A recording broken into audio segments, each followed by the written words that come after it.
Think beyond a degree. Build real impact. Shape your future with an MBA. From IILM University. Kerala विधानसभा चुनावों से पहले कांग्रेस के भीतर एक बार फिर हलचल तेज हो गई है। पार्टी हाईकमान द्वारा बुलाई गई अहम बैठक में कांग्रेस के सांसद शशि थरूर शामिल नहीं होंगे। जानकारी ये भी है कि कोच्चि में हाल ही में हुई महापंचायत के दौरान जो घटना हुई उससे थरूर नाराज हैं। शशि थरूर को महापंचायत कार्यक्रम में बैठने की व्यवस्था पर आपत्ति थी। उनका मानना है कि ये व्यवस्था प्रोटोकॉल के मुताबिक नहीं थी। बताया जा रहा है कि उन्हें कार्यक्रम स्थल पर 15 मिनट पहले पहुंचना और अपना भाषण जल्दी खत्म करने के निर्देश भी दिए गए थे, जिससे वे असहज महसूस कर रहे थे। थरूर को बताया गया था कि उनके बाद केवल राहुल गांधी ही संबोधन करेंगे, लेकिन बाद में ऐसा नहीं हुआ। राहुल गांधी के बाद 6 और नेताओं ने भाषण दिए, जिनमें से कुछ नेता पार्टी के भीतर शशि थरूर से कनिष्ठ माने जाते हैं, छोटे हैं। इसे लेकर उनकी नाराजगी और भी बढ़ गई। अब इस बवाल के बीच सवाल ये है कि केरल में कांग्रेस को कैसे इससे झटका लगेगा। तो इस पर ज़्यादा जानकारी के लिए मेरे साथ दैनिक जागरण के वरिष्ठ पत्रकार नीलू रंजन सर जुड़े हैं, उनसे समझते हैं। सर, जिस तरीके से बिहार में हार के बाद अब हम देख रहे हैं कि केरल में जिस तरीके से कांग्रेस को झटका लगता हुआ नज़र आ रहा है और उनके एक बहुत बड़े चेहरे जो काफ़ी समय से उन पर यही चर्चा हो रही है, यानी कि शशि थरूर पर यही चर्चा हो रही है कि शशि थरूर जो हैं वो कांग्रेस से अलग हो जाएंगे, क्योंकि कई बार इन दोनों के यानी कि कांग्रेस पार्टी और शशि थरूर के बीच खटास देखी गई। अब एक बार फिर से वो खटास जो है वो उभर कर सामने आ गई है, जनता के बीच आ गई है। तो इससे कांग्रेस जो है वो कैसे डील करेगी, या फिर क्या शशि थरूर जो हैं वो झटका देने वाले हैं कांग्रेस को केरल में भी? क्या लगता है सर? दरअसल केरल में कांग्रेस को शशि थरूर ने बड़ा झटका दिया है। शशि थरूर नाराज चल रहे हैं और आज से नहीं है। उनकी नाराजगी पिछले साल आप देखेंगे मार्च में जो उन्होंने इंटरव्यू दिया था मलयाली मैगजीन को, और जिसमें उन्होंने कहा था कि भाई हम मुख्यमंत्री के लिए बड़ी जिम्मेवारी हमें चाहिए, और उसको मुख्यमंत्री के रूप में माना गया था। और तब से उनकी स्थिति, उन्होंने कहा था भी कि राहुल गांधी से समय नहीं मिल पा रहा है। एक बार मुलाकात थी, उसके बाद वो नहीं दे पा रहे हैं समय, तो वो नाराजगी सामने आई थी। ऑपरेशन सिंदूर के दौरान उनकी नाराजगी बहुत ज़्यादा बढ़ती हुई दिखी थी, क्योंकि उन्होंने राष्ट्रवादी स्टैंस ले लिया था और ऑपरेशन सिंदूर का पूरी दुनिया में घूम घूम के वो भारत का बचाव करते थे, ऑपरेशन सिंदूर को सही ठहराते थे।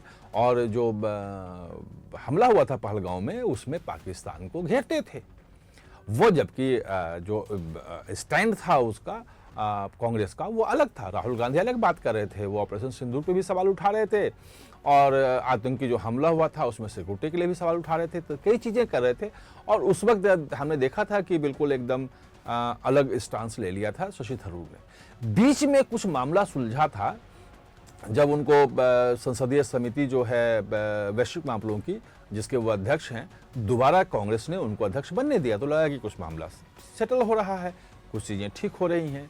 लेकिन अब जो आया है, जिस ढंग से शशि थरूर का अपमान हुआ है, और अपमान के बाद शशि थरूर ने जो स्टैंड लिया है, उससे लग रहा है कि मामला अब ज़्यादा बिगड़ जाएगा। और 2-2.5 महीने में इलेक्शन है, अप्रैल में केरल में इलेक्शन है। ऐसे में ये मामला बड़ा होता दिख रहा है, और शशि थरूर ने अगर कदम उठाया, और जो उठाया है उसी से पूरी कांग्रेस हिल गई है। दरअसल हुआ ये कि केरल जो प्रदेश कांग्रेस कमेटी है, वो कोच्चि में एक महापंचायत जो है उसने बुलाई। राहुल गांधी थे उसमें, आपने देखा कि वो बोल रहे थे। उसमें शशि थरूर जब बोल रहे थे और राहुल गांधी आने वाले थे, तो शशि थरूर को कहा गया कि भाई आप जो है अपना भाषण छोटा करो, तो राहुल गांधी आने वाले हैं, और उनको बीच में भाषण छोटा करके और बैठना पड़ा। खैर, वो होता है कि बड़े नेता आ रहे हैं तो डिस्टर्बेंस हुआ, उसको भी लोगों ने कहा कि कोई बात नहीं। लेकिन जब राहुल गांधी बोलने लगे, तो वहां मंच पे जितने बड़े नेता थे कांग्रेस के, वो सबको संबोधित किया, सबका नाम लिया, और वो एक स्वाभाविक चीजें भी होती हैं। लेकिन 4 बार के जो एमपी हैं शशि थरूर, 4 बार के, मतलब तिरुवनंतपुरम से 4 बार जीते हैं लगातार, वो उनका नाम नहीं लिया, जिक्र ही नहीं किया। जैसे वहां है ही नहीं वो। जबकि पिछले साल एक जो सर्वे आया था, रिपोर्ट आई थी सर्वे की कि मुख्यमंत्री के चेहरे के रूप में तो 28% लोगों, सबसे ज्यादा मतलब केरल के लोग शशि थरूर को मुख्यमंत्री के रूप में देखना चाहते थे। विजयन जो 2 बार से मुख्यमंत्री, वो भी कहीं नहीं थे वहां पे, वो भी 17-16% पे टिके थे। उनसे ज्यादा तो दूसरे नेता वहां पे थे सीपीएम के। तो मेरा सिर्फ यह है कि शशि थरूर की लोकप्रियता के बावजूद भी अगर उनका नाम नहीं लिया राहुल गांधी ने, तो एक जानबूझ कर ऐसा किया गया हो और इसे शशि थरूर ने अपने अपमान के रूप में ले लिया। लेना भी चाहिए, उन्होंने लिया है कि भाई ये मेरा अपमान है, आप मुझे इग्नोर कर रहे हो। और शशि थरूर ने उसके बाद एक केरल में, चूंकि चुनाव है 2.5 महीने बाद, तो चुनाव पे चर्चा के लिए केरल के और दिल्ली के बड़े नेताओं की बैठक बुलाई गई। उस बैठक से शशि थरूर वहां नहीं पहुंचे। उन्होंने कहा कि जब आप हमें मतलब संकेत दिया, बाहर अभी कुछ नहीं बोले हैं। वैसे शशि थरूर बहुत दिनों तक चुप नहीं रहेंगे, उनके बोलने के तो बोलते ही हैं, वो घुमा फिरा के कहीं लेख लिखेंगे, कुछ करेंगे वो, लेकिन बोलेंगे जरूर इस चीज पे। अभी फिलहाल चुप है, लेकिन संकेत जो है, उनकी चुप्पी जो है वो ज्यादा मतलब मुखर होके बोल रही है कि अब वहां पे वो नहीं है। इसके पहले भी हुआ था, वायनाड का जो इलेक्शन आपको होगा, जिसमें प्रियंका जो बाई इलेक्शन हुआ था, राहुल गांधी ने इस्तीफा दिया था और प्रियंका गांधी जीती थी, उसमें उनको स्टार प्रचारकों में रखा गया था, लेकिन वहां पे उनको नहीं बुलाया गया। वो बोलने के लिए वहां पे मतलब कहीं रैली वैली कुछ करने के लिए उनको नहीं बुलाया गया। तो उसमें उपचुनावों में भी उनका कहीं कोई भूमिका नहीं रही थी। अब इस बार अगर शशि थरूर की नाराजगी जिस ढंग से आई है और अगर शशि थरूर कुछ बोलते हैं, तो ये कांग्रेस के लिए खतरनाक हो जाएगा। और कांग्रेस डिवाइडेड है। वहाँ केसी वेणुगोपाल जो राष्ट्रीय महासचिव हैं, राहुल गांधी के बहुत करीबी हैं, केरल से ही हैं, और वो खुद चाहते हैं कि भाई केरल के मुख्यमंत्री बने। ये ओपन है, सब जानते हैं कि हाँ भाई केसी वेणुगोपाल की इच्छा है, होनी भी चाहिए, कोई दिक्कत नहीं है। लेकिन ऐसी इच्छा रखने वाले वहां 4-5 नेता हैं और शशि थरूर को सब मिलकर किनारे इसलिए कर रहे हैं कि सबसे लोकप्रिय शशि थरूर हैं और ये हट जाएंगे तो फिर बाद में देख लेंगे। लेकिन आपस की जो लड़ाई है, ये अगर चुनाव के पहले, अभी चुनाव 1 महीने बाद चुनाव की घोषणा हो जाएगी और आपकी लड़ाई इस ढंग से रहेगी, तो फिर कैसे बनेगा। और ऐसे में जबकि 10 साल से कांग्रेस वहां सत्ता से बाहर है, भाई लंबे 40-50 साल से वहां ये सिस्टम चल रहा था कि एक बार जो यूडीएफ, यूनाइटेड डेमोक्रेटिक फ्रंट, जिसका कांग्रेस नेतृत्व वाला गठबंधन, उसकी सरकार बनती थी, और एक बार एलडीएफ जो लेफ्ट डेमोक्रेटिक फ्रंट, जो सीपीएम के नेतृत्व वाली सरकार बनती थी।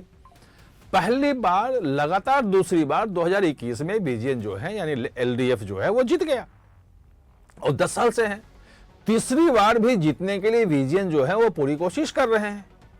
वैसे लोकल बॉडी का इलेक्शन का जो रिजल्ट आया था अभी दिसंबर में, उसमें एंटी इनकम्बेंसी बहुत दिखी विजयन सरकार के खिलाफ, और कांग्रेस के जो प्रत्याशी थे वो बहुत ज़्यादा सफलता मिली, उनको अच्छा खासा वोट मिला, अच्छी सीटें मिली। लेकिन वो तो पंचायत की बात थी, लोकल स्तर। जब आप राज्य में विधानसभा चुनाव लड़ते हो तो आपको एकजुट होकर के लड़ना पड़ता है। ये डिवाइडेड कांग्रेस जो है, या माइनस शशि थरूर जो कांग्रेस है, ये अगर चुनाव में जाती है तो क्या हाल होगा, ये देखने की बात है। मतलब अभी कुछ कहने की स्थिति में मैं नहीं हूं, लेकिन हां, ये कांग्रेस के लिए अच्छा संकेत नहीं है कि शशि थरूर को नाराज कर देना राहुल गांधी द्वारा, और बदले में शशि थरूर का केरल के चुनाव से जुड़ी बैठक जो बुलाई कांग्रेस ने, उसमें नहीं जाना। ये बड़ा सवाल है।